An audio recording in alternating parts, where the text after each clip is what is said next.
ser direcionada apenas pela mulher. O homem tinha a tarefa apenas de manutenção do lar, não tinha nenhum compromisso com a educação ou a formação do caráter do filho. E nós percebemos que o desenrolar dos tempos, hoje essa responsabilidade, ela está muito mais envolvida para os dois. E sabemos também, temos a consciência que a formação familiar tem uma nova conformação, não é mais naquele gênero, daquela forma que nós aprendemos ou que vivenciávamos há um tempo atrás, da figura paterna e da figura materna. Não se aplica só a isso. Muitos lares, os avós fazem às vezes dos pais, ou então a família é constituída por duas mães ou dois pais, e isso daí hoje na vivência social é muito comum. E a doutrina dos espíritos não fica alheia a esse entendimento para que nós tenhamos aquela visão muito radical do que era na época dos nossos pais, dos nossos avós. Temos que ter um olhar mais inclusivo.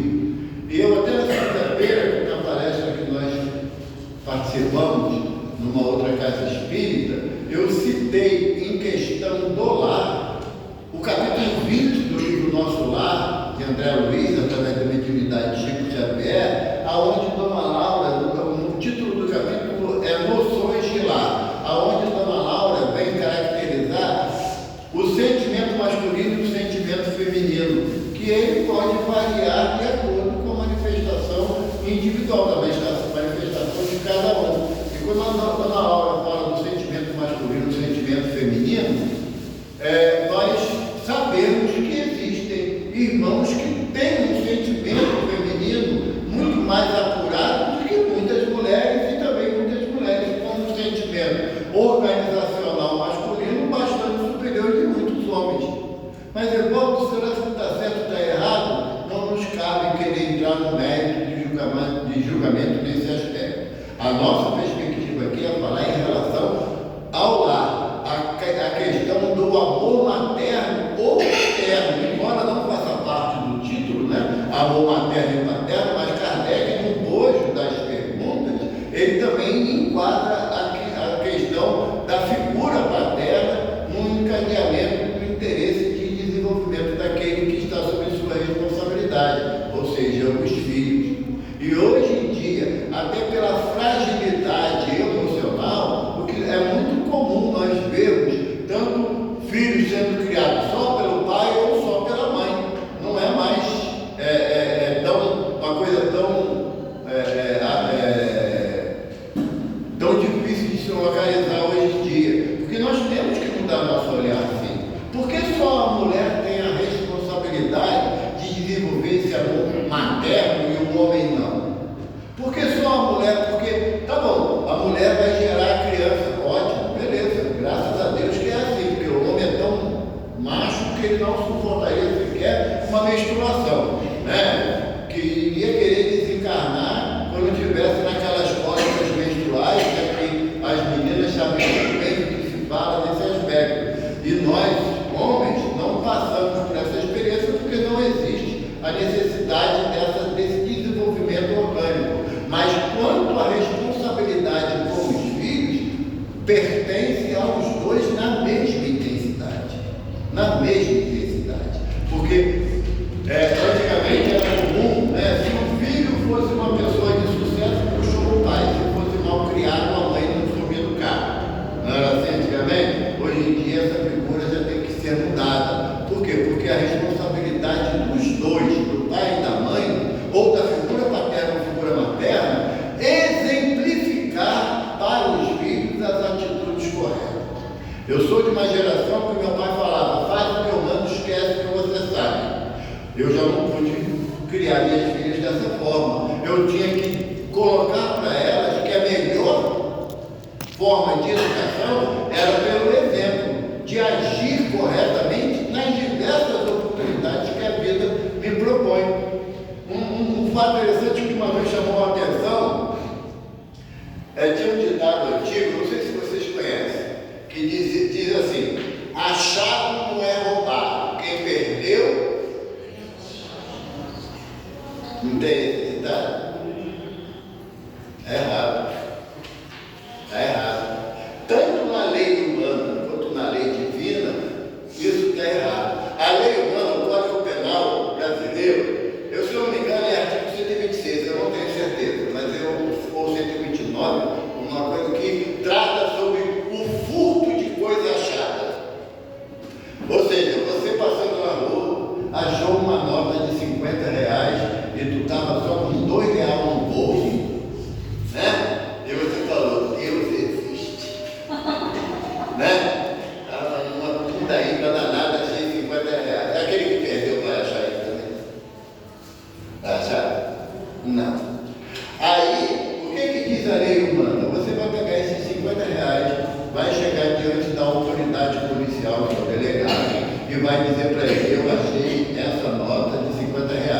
O delegado vai emitir um recibo dizendo que aquela nota de número de série tal foi achada no local tal pelo cidadão ou cidadã tal. Ele vai fazer esse recibo em duas vias. Uma ele arquiva e a outra ele te entrega.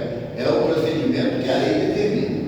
Se você pegar esse dinheiro e, na ânsia de não ser descoberto, vai na primeira pirosca que encontra, compra alguma coisa de R$ 5 e fica R$ 45 no bolso, você fala, aquele de 50 já foi fugir do flagrante, né? Da lei humana, sim, você fugiu do flagrante. Mas lá em Deuteronômio, lá no terceiro livro de Moisés fala o quê? Se você estiver andando próximo à sua residência e você encontra uma ovelha e você sabe que ela não pertence ao seu rebanho, você deve pegar essa ovelha, levar à porta do templo, amarrando-a na porta do templo, para que o dono, lá buscando, a encontre e leve para a sua casa. Porque se você levar a ovelha para dentro do seu redil, para dentro do seu terreno, é roubo e será condenado pela lei. Então, gente, chave é roubado. Quem perdeu deve ser beneficiado. A gente tem que mudar o ditado. E por que eu estou falando isso? Se o tema é amor maternal. Qual é o exemplo que eu vou dar para o meu filho, para a minha filha, se eu acho alguma coisa na rua e eu levo para casa achando que eu sou esperto, mais esperto do que os outros? O que eu estou dizendo para o meu filho, para a minha filha? Que você pode se apropriar de coisas alheias que não tem problema. Depois você diz que achou e está tudo resolvido.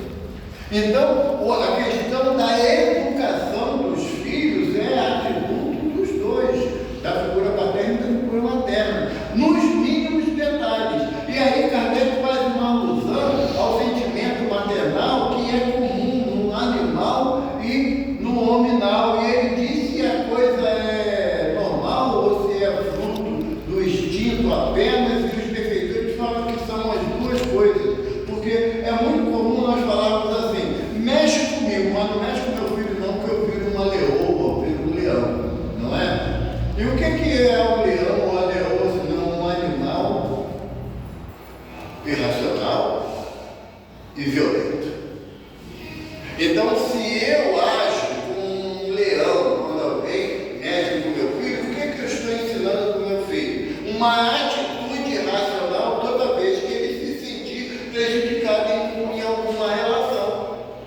Não sou eu que estou falando, é Kardec.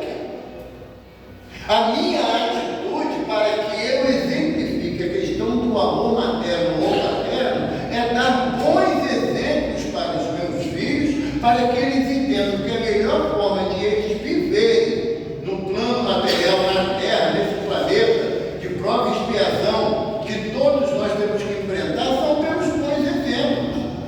Eu não posso justificar a título de sentir qualquer nível de agressão, e quando a gente fala qualquer nível de agressão, é desde uma cara feia até uma agressão física, que justifique a minha agressividade com o outro, porque não é a proposta do Evangelho de Jesus. Não vamos conseguir justificar diante do Evangelho se realmente alguém mexer com um filho meu, eu viro um leão e eu tiro a vida do outro. Não vou conseguir justificar isso.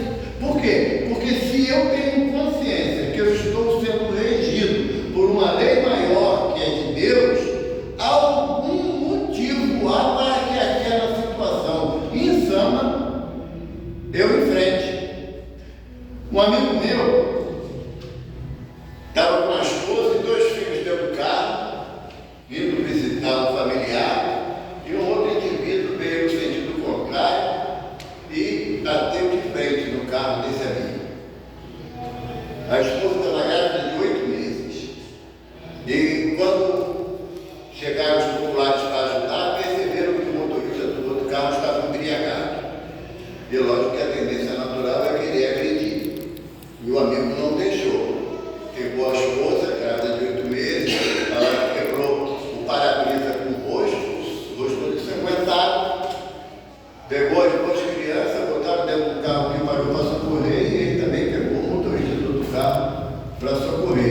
e foram para o hospital, e aí resultou num parto não programado. A criança, 2 horas depois, veio a desencarnar. A esposa desse amigo ficou internada por 15 dias, com o rosto transfigurado, desfigurado.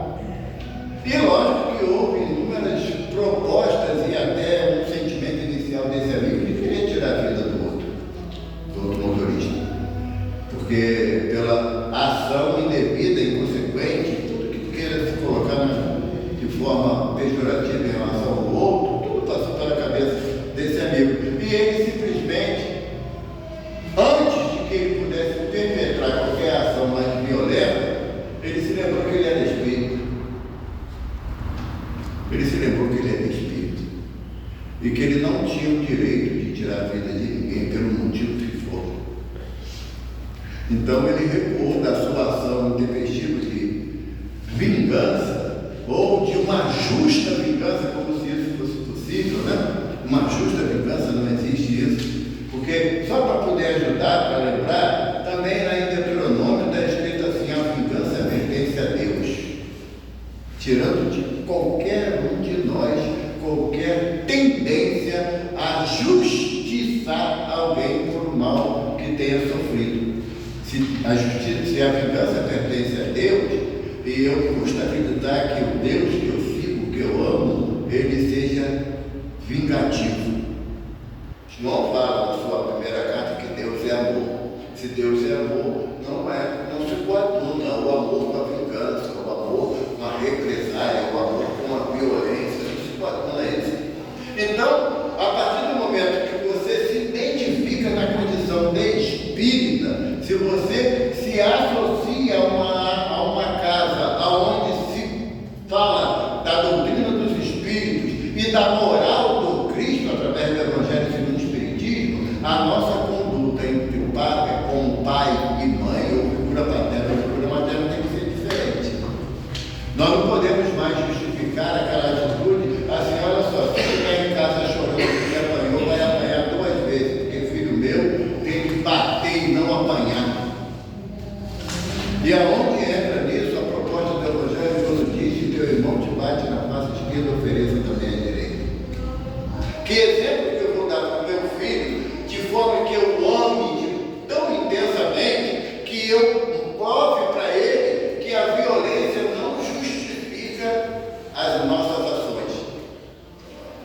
Os exemplos que Kardec propõe aqui, que nós analisemos, na pergunta 250 a 385, ele fala sobre parentesco filial, parentesco, filiação e pluralidade das existências. Será que a gente acredita na reencarnação?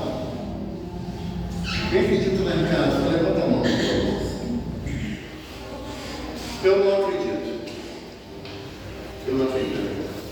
Eu tenho certeza absoluta que a reencarnação é uma lei da natureza que Deus estabeleceu para que haja esse propósito constante de alteração, de mudança. Porque se eu não consigo desenvolver no meu coração um amor pelos meus filhos, eu não vou conseguir também estabelecer para eles uma relação de proximidade, de amizade, de exemplo. A proposta de amor maternal que Kardec coloca aqui é pelo exemplo. As meninas, quem tem filha menina, não é interessante quando você dá uma boneca para uma filha, o que normalmente a criança faz? Pega no colo, levanta a blusa para dar mamar. Eu tenho 4 filhas meninas, eu sei disso. Levanta a blusa para dar mamar. Por quê? Porque a associação que ela faz de boneco é filho, minha mãe me deu mamar, então eu tenho que dar mamar para minha filha também. Se eu passo esse sentimento, esse ensinamento na condição um menino, quando você dá um brinquedo para ele, dá um carrinho, ele fala o quê? Que é o carro do papai, que ele vai dirigir o carro do papai. Se eu dou esses exemplos de comportamento para o meu filho, eu também tenho que dar um exemplo para ele de amor. E quem ama, corrige, não aceita tudo. Eu falei que acho interessante que estava vendo na internet no outro dia um texto de uma imagem, uma televisão assim, maior que essa daqui, e um garotinho que devia ter uns 2 anos sentado em frente à o pai, sentado no sofá, falando assim: pai, acorda a hora que quer. Não sabe quanto custa o leite que ele toma. Não paga a conta de luz. Não sabe quanto que eu pago de prestação pela televisão. Mas tenta tirar o controle dele. Na minha casa não era assim. Na minha casa não era assim, não. Na minha casa, minhas filhas tinham regras. Tinham o direito de ver a programação que vem, que é esse, dentro do horário estabelecido por mim. Porque se uma criança de 2 anos mandar em mim, como é que eu vou exercer sobre ela o amor paterno que exige regras, exige comportamento adverso daquele que toda a sociedade prega, porque eu não sou adepto da violência e não acho que realmente justifique, mas colocar normas e regras, invariavelmente, sim. Eu soube pela Jane, né, que a casa, graças a Deus, começou a trabalhar em tratamento espiritual com a equipe do Dr. Eva, né? Na nossa casa, lá em Jacaretá, também tem esse trabalho. E uma vez o Dr. Eva chegou perto de um jovem que tinha entre os 14 e 15 anos, e o Dr. Eva falou assim para ele: estende a mão. Aí ele estendeu a mão. Aí o Dr. Eva falou assim: eu estou vendo um joystick aqui e outro joystick aqui, porque você só sabe jogar, mas não quer estudar. Você acha que você vai conseguir sobreviver nesse mundo, nesse planeta, jogando videogame? Ou você tem hora que tem que abandonar essa brincadeira e partir para a realidade que é o estudo? Não precisava o Dr. Eva falar isso? Ou seria tarefa do pai e da mãe dar esse tipo de limite aos filhos? Ou, hoje em dia, é muito comum, esse tipo de limite aos netos, que muitas das vezes os pais saem para trabalhar e a criança fica com os avós, não é? Mas aí deixa lá, vendo televisão, jogando videogame, porque pelo menos não está fazendo bagunça, não está enchendo minha cabeça, tem muita coisa para resolver. Você já sentou para jogar o jogo que seu filho e seu neto jogam? Para saber qual é o estilo de jogo que ele está jogando, que ele está se deliciando, e não é 10 minutos de jogo, é o dia todo, muitas das vezes. E alguns, dependendo da idade, a noite toda também. Então, que tipo de amor que eu estou querendo exercer sobre meus filhos? É o amor do pode tudo, ou é o amor que exige uma conduta, porque o mundo lá fora não é um videogame. Lá não tem passar de fase. Sabe? Lá não tem você virar o jogo, vencer todas as etapas do jogo. Não tem. A vida é uma exigência constante de adaptação. Por isso que a palavra hoje em dia que está muito em moda é resiliência. É você se adaptar à realidade que você está enfrentando. E aí eu digo que eu amo muito minhas filhas, mas eu não sei sequer o número do calçado das minhas filhas. Eu não sei. Como é que eu amo se eu não presto atenção, se eu não dou conta, se eu não tenho responsabilidade? Mas suas filhas estão casadas, mas deixaram de ser filho por isso. Então esse amor maternal que Kardec nos propõe, ele ainda está, em muitos casos, ainda na região do instinto. Quando é pequenininho, eu tenho que zelar, cuidar, amparar, tratar, fazer tudo que eu devo. Depois que cresce, ele que se vire. Não. Kardec diz que é o que nos diferencia do animal, sabe o quê? É que quando eu retornar ao plano espiritual, eu continuarei me preocupando com meus filhos. Esse sentimento maternal ou paternal me acompanhará pela imortalidade afora. Porque aqueles que me foram pais nessa existência, já estão no plano espiritual, não deixam de me amar por isso. Não deixam de se preocupar com a minha conduta por isso. Então, o que Kardec propõe a gente é uma análise séria do meu comportamento hoje, no século XXI, de como eu conduzo os meus filhos, de como eu conduzo a minha família. Não é mais responsabilidade de algo, é responsabilidade do casal. Os dois têm que ter a preocupação com as notas da escola, com o comportamento na escola, na sociedade, na rua. Os dois têm que ter esse tipo de preocupação. Se o meu neto vem na minha casa trabalhar, para poder manter a família, então eu também tenho que desenvolver essa responsabilidade com meus netos, para que os meus filhos, que precisam trabalhar, e muitas das vezes eles sabem que saem muito cedo de casa, chega muito tarde, mas que eles entendam que a relação deles com os filhos não pode ser algo ocasional. Hoje vivemos numa sociedade onde é muito mais comum ver pais separados e filhos que ficam no meio do fogo cruzado, né? Nas acusações intermináveis entre ex-maridos e ex-esposa, mas ninguém é ex-pai nem ex-marido. Por que eu tenho que acusar a minha ex-esposa que ela fez assim errado? Eu tenho que procurar dar os exemplos que eu busco dentro do Evangelho de Jesus, dentro da doutrina dos Espíritos, para que meus filhos não enfrentem as mesmas dificuldades que eu enfrentei. Quando Kardec fala para a gente que existe na natureza o amor materno, como é que há mães que odeiam filhos e não raro desde a infância deles? Você consegue imaginar uma mãe que não nutra um sentimento mínimo de carinho pelos filhos? Tem. Falava hoje à tarde no estudo que a gente fazia lá no CEPAC, lá na casa da Jane, que eu conheci um casal que eles falavam que não tinha a mínima afinidade com a filha. Não tinha. A criança era muito bem cuidada. Tinha toda aquela estrutura de condições de desenvolver uma criança saudável. Mas a mãe não conseguia fazer um carinho na filha. Ela falava, não possível. O pai falava assim, tem hora que é muito difícil para mim dar um beijo na minha filha. Mas não é isso? Mas tem. Mas isso eu só soube, por quê? Porque me procuraram para falar do atendimento fraterno. Não é coisa que você sai espalhando por aí, A menina foi crescendo, foi desenvolvendo, ficou uma adulta e uma relação de respeito profundo com os pais. Casou, engravidou. Aos 26 anos ela ficou grávida, nasceu um menino.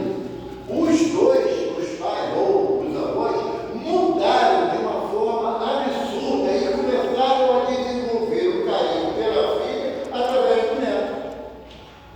O que isso diz para a gente? Nós não viemos encarnar aqui entre amigos. Não, a gente encarnou também entre aqueles desafetos. É isso que diz Joana de Ângeles na página preparatória para a gente. Também reencarnamos com desafetos. Mas qual é a minha responsabilidade enquanto espírita? E eu consigo identificar alguma desafeição entre eu e meus filhos. A proposta não é do Evaldo, a proposta é de Jesus. Reconcilia com teu irmão enquanto está a caminho com ele. Todos nós somos caminheiros do progresso espiritual. Todos nós temos várias oportunidades de encontrar algum desafeto que não chegue ao ódio, mas também não tenha a afeição do amor maternal. E até certos homens e mulheres que optam pelo quê? Não tem afinidade, o que faz? Abandona. Não é? Abandona. Aí a gente pode entender que todas as crianças que são adotadas foram abandonadas. Podemos entender assim? Evidentemente que não. Evidentemente que não. Porque existem vários fatores que levam uma mulher ou um homem a abrir mão da figura maternal ou paternal que ele tem, em função de que, muitas das vezes, de preservar a vida daquela criança. Pelo ambiente que vive ou pelas condições socioeconômicas que vive. E quando dá uma criança para a adoção, entendem que é um ato de amor. E se você analisar bem, dependendo da situação, é um ato de amor. Agora, aquele casal que adotou aquela criança foi, como muita gente pode falar, do nada, de repente, eu estava muito bem, de repente apareceu uma criança para me adotar. Será que existia a lei de Deus, o de repente, sem querer? Evidentemente que sabemos que não. Muitas das vezes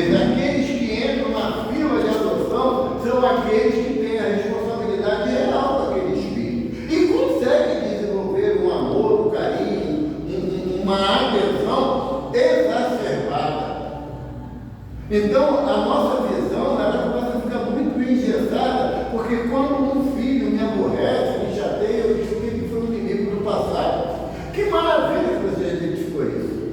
Que maravilha. Porque se você identifica alguém como inimigo do passado, a tua responsabilidade em se reconciliar com ele triplica. Triplica. Porque o Evangelho fala assim. Jesus fala assim para a gente: reconcilia com teu irmão, para que ele não te entregue na mão do juiz, o juiz não te apresente ao ministro da Justiça e você não seja levado à prisão. Conhece essa passagem evangélica? Aí, quem é o juiz? Que o meu inimigo, o meu desafeto vai me levar. Quem é o meu juiz? É a minha consciência. Não é lá? 621 do Livro dos Espíritos. Onde está gravada a lei de Deus? Resposta dos Espíritos, na consciência. Então, a minha consciência é meu juiz. Porque quando eu tomo uma atitude que ninguém compreende, mas a minha consciência não me acusa, eu boto a cabeça, empino no narigão e vou em frente, porque a minha consciência me deixa tranquilo que eu tomei a atitude correta. Mas quando eu tomo alguma atitude mais indevida e eu sei que não está certo, e os amigos falam assim: não, Evaldo, poxa, a gente entende, às vezes você está de cabeça quente, não fica preocupado não, mas a minha consciência diz que foi errado, aquilo é o suficiente para que eu não tenha uma atitude normal. Então, esse juiz que Jesus fala é a consciência. E o ministro da Justiça, quem seria? A lei de causa e efeito. A cada um segundo as suas obras, disse Jesus no seu Evangelho. Então, o ministro da Justiça é a lei de causa e efeito. É uma lei que ela vai ser exercida a partir do nível de consciência que nós temos. Emmanuel tem a mensagem que ele dita através de Chico, que ele fala assim: se a lei de causa e efeito vem agir sobre você, para que você se equilibre dentro da lei de causa e efeito, te encontra em um trabalho do bem, diz a misericórdia que ela seja adiada. Então, por inteligência, vamos praticar a caridade, porque a lei de causa e efeito vai vir nos cobrar o ajuste, o acerto de contas, para que a gente possa encontrar a paz de consciência por ressarcir o erro praticado. Então, que nós tenhamos pelo menos o ato de inteligência de praticar o bem. Então, o ministro da Justiça é a lei de Deus, que é uma lei imutável e equânime. Agora, aonde é a cadeia? Que Jesus fala que será entregue ao juiz, o juiz que apresentará ao Ministério da Justiça, ao ministro da Justiça, o ministro da Justiça lhe colocará na cadeia. O que seria a cadeia? A reencarnação. Porque enquanto eu não reconsiderar as minhas atitudes com aqueles que eu magoei, que eu ofendi, que eu maltratei, eles muitas das vezes vêm na condição de filhos para eu aprender a amá-los. Porque só o amor, disse Jesus, que constrói. Porque quando eu amo, eu respeito a dificuldade do outro. Quando eu amo, eu respeito até o direito do outro de ficar contra mim.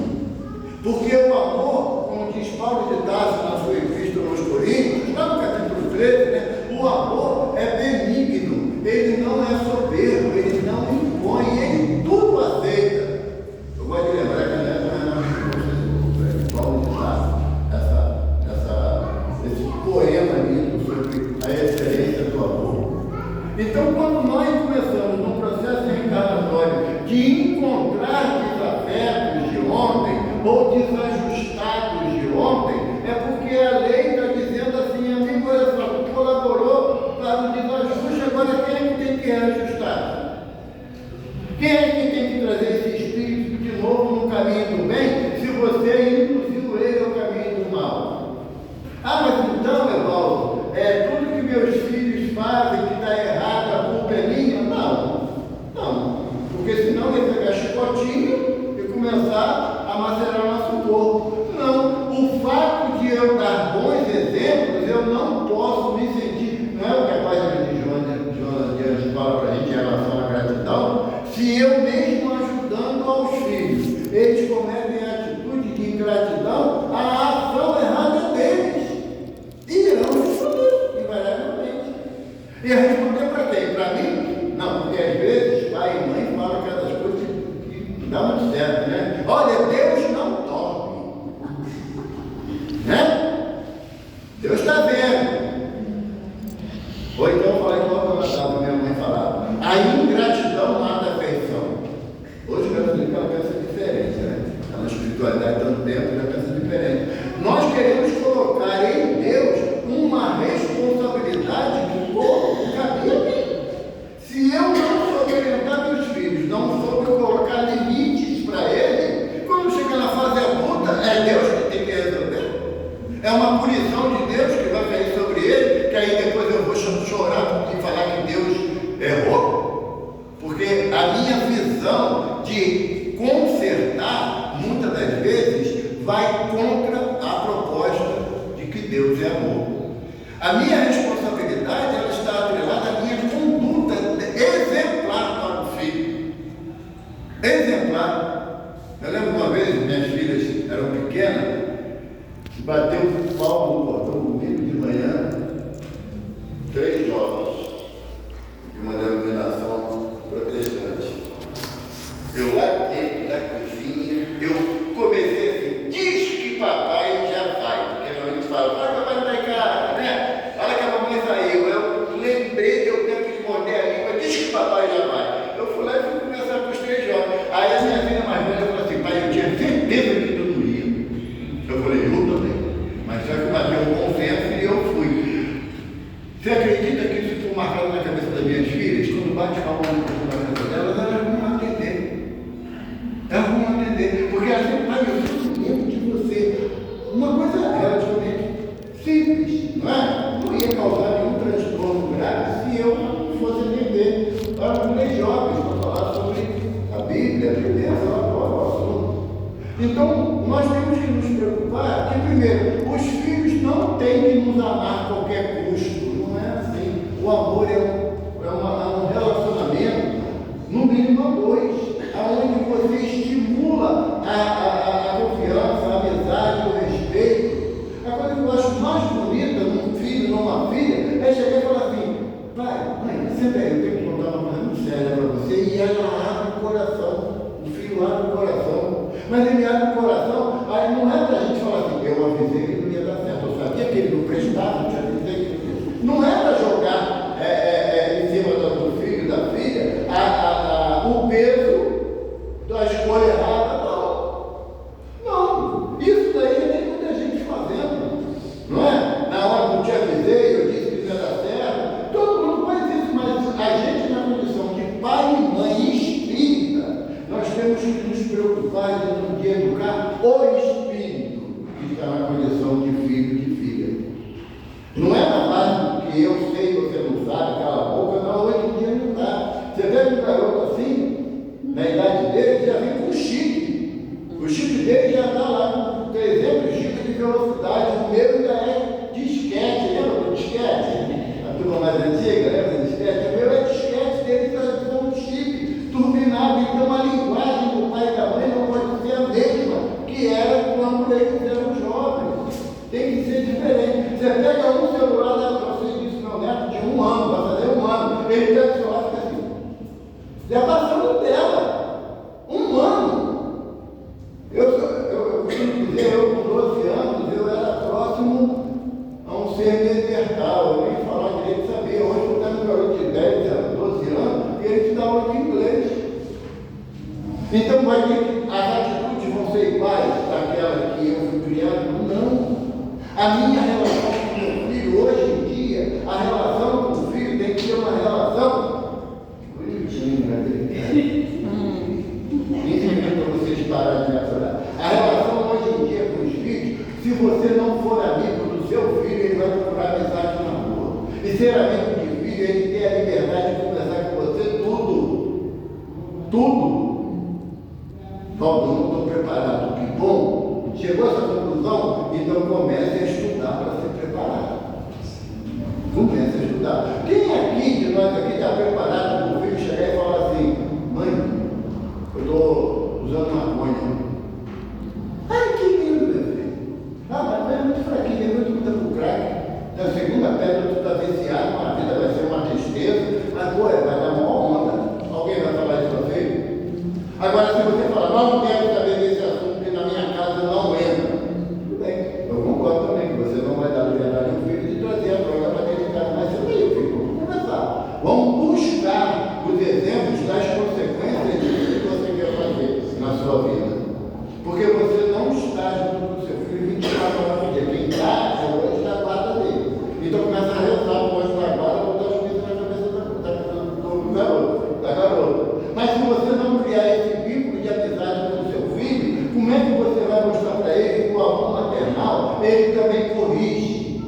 você também endireita as veredas do filho quando vê que ela está ficando torta. Mas não é pela violência, não é pela imposição da ideia. Olha só, aqui dentro da minha casa não pode entrar droga. Você sabia que a cerveja é uma droga lícita? Que o cigarro é uma droga lícita? Então, se eu digo para o meu filho que não pode entrar droga na minha casa e ele me vê tomando a cervejinha, até algum mal, não, cada um faz a sua vida que bem entende, mas eu quero passar exemplos para o meu filho. Eu quero passar exemplo. Vai ser associado também à mentira. Se eu minto para o meu filho, eu não posso exigir que ele seja verdadeiro comigo. Então, esse sentimento de maternidade e paternidade, hoje, que Kardec traz aqui em 3 perguntas, ele tem uma abrangência muito grande na vida atual. Porque eu não posso mais exigir que meu filho me compreenda. Afinal de contas, eu estou na condição de pai. Então, eu é que tenho que buscar compreender meu filho num diálogo fraterno, num diálogo de amizade sincero. Porque eu acho muito bacana quando eu vejo, independente se é aniversário de pai ou dia dos pais, né? Ou das mães, que o filho vira e fala assim: minha mãe é minha melhor amiga, meu pai é meu melhor amigo. Sabe? O coração da gente vibra de alegria. Vibra de alegria. Por quê? Porque esses pais conseguiram implantar nos filhos o amor maternal, paternal. A finalidade da doutrina é abrir as nossas percepções, que a gente não tem 2 filhos como máquina. Sabe? Não tem. Nossos filhos, eles são espíritos imortais num processo de renovação de conduta para o progresso interior infinito. E se enquanto eu não olho o meu filho assim, nessa condição de espírito imortal, vai dar de dela? Ela tem 3 anos. Se enquanto eu não você não chama o nome dela? Margarida. Margarida. Margarida. Margarida. Margarida. Eu estou bem a idade. A orelha é grande, mas a orelha é pequena. Maria Alice, tudo bem? Deve ter um vovô. Não pega feio, não.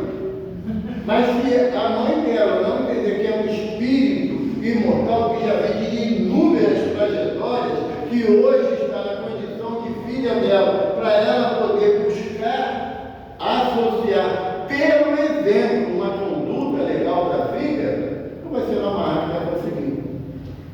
Até porque hoje em dia a gente adquire certos hábitos dos pais que a gente já continua falando. Não, faz o que eu mando, você esquece que você sabe, aqui quem manda sou eu. Mas a melhor forma de mandar é pelo exemplo. Age dentro daquilo que o Evangelho te propõe, que o teu filho se sentirá convidado a te imitar. Perguntaram uma vez, uma mulher perguntou ao benfeitor dessa casa, Francisco de Assis, em que momento ela deveria começar a falar com o filho sobre Deus. E Francisco perguntou: qual a idade da criança? E ela falou: está com 11 anos. Francisco de Assis falou: está 12 anos atrasada, porque a necessidade de falar de Deus é do indivíduo e não do filho. Então, se eu quero apresentar para os meus filhos a doutrina dos espíritos, que eu comece a agir dentro daquela proposta de Kardec, para relembrar. Kardec fala para a gente que o verdadeiro espírito se reconhece pela sua transformação moral e pelo esforço que emprega em domar as más inclinações. O que é transformação moral? É aquilo que Paulo Tarso fala, que aquele que crê em Cristo, nova criatura é. Porque o passado está apagado, acabou, não tem mais nenhum problema. Não, é que as suas condutas passarão a ter como norte o Evangelho de Jesus. É amar aos inimigos, se alguém te obriga a caminhar 1000 passos, caminhe 2000 por ele, por conta dele. Se ele teu irmão quer te tomar a túnica, dê também a capa. Hoje a gente não quer dar a opinião, dar direito ao outro de discordar da gente, quando é filho, então, cala a boca que eu estou mandando. Cada um tem um filho dentro dos seus modos de entendimento, tá? Não tem regra, não. Eu não posso dar regra para vocês criarem os filhos de vocês, não. Mas a proposta do Evangelho é de diálogo e não de imposição. Porque em existências passadas nós vimos que as imposições nos levaram a muito sofrimento. Porque foi pelas imposições que nós implantamos as cruzadas. Lembra das cruzadas? A história do gelato com a riqueza e piedade. Foi pela imposição de ideia que nós implementamos a Inquisição. Foi pela implantação das nossas ideias que nós escravizamos os nossos irmãos. Então nós já sabemos que essa imposição de ideias, ela não se aplica muito à luz do Evangelho de Jesus. Porque Jesus fala assim para a gente: vinde a mim, todos vós que estáis cansados e sobrecarregados, que eu vos aliviarei. Eu gosto de falar uma coisa. Eu não sei quem é o autor daquele poema Pegadas na Areia.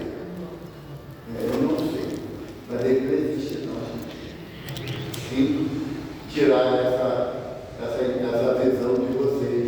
Porque Jesus não diz que vai carregar a gente no colo. Ele é muito bonito mesmo, muito bonito.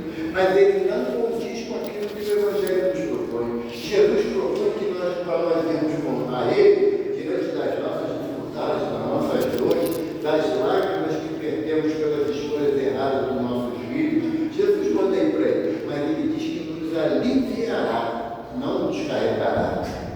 Porque o mestre não pode ferir a lei de Deus, que é uma lei de causa e efeito, né? Para aquela lei do livre-arbítrio, proceda como entender, mas terá de receber como se fizer como merecer. Se eu tiver a consciência tranquila, que busquei dar bons exemplos para os meus filhos, e eles mesmo assim não seguiram, optaram pelo caminho tortuoso da vida, que eu possa agir como aquele pai da parábola dos dois filhos, ou a parábola do filho pródigo, que eu possa agir igual aquele pai. Caso você não conheça uma parábola, busca no Evangelho segundo o Espiritismo, tem essa parábola do filho pródigo, ou como hoje em dia é tratado como uma parábola dos dois filhos. É aquele pai que, quando o filho mais novo gastou tudo que tinha, se desgastou diante das ilusões do mundo, ele simplesmente entende que o melhor lugar para ele estar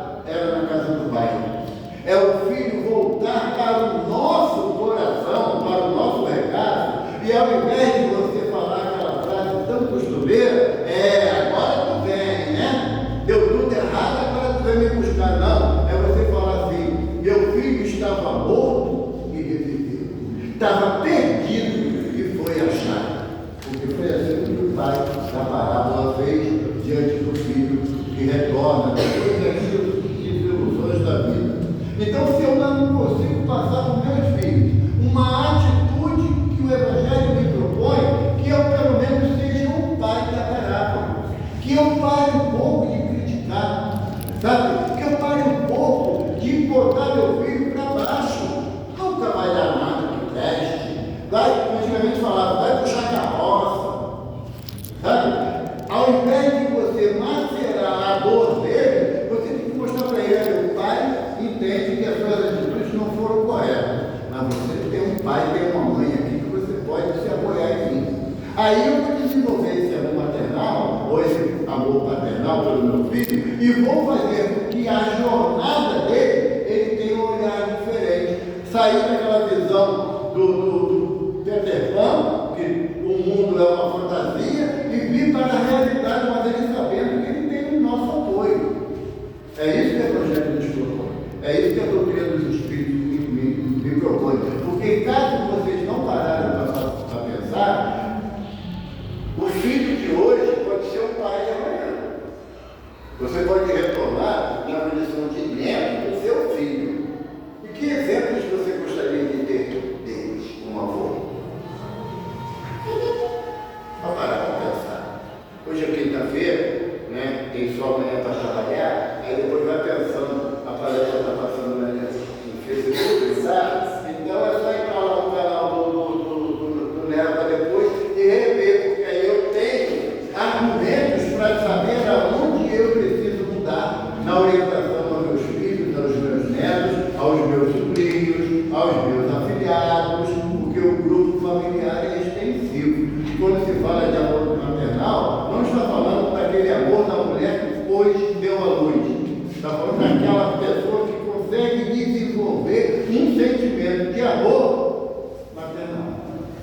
Que Jesus nos abençoe. Obrigado pela paciência.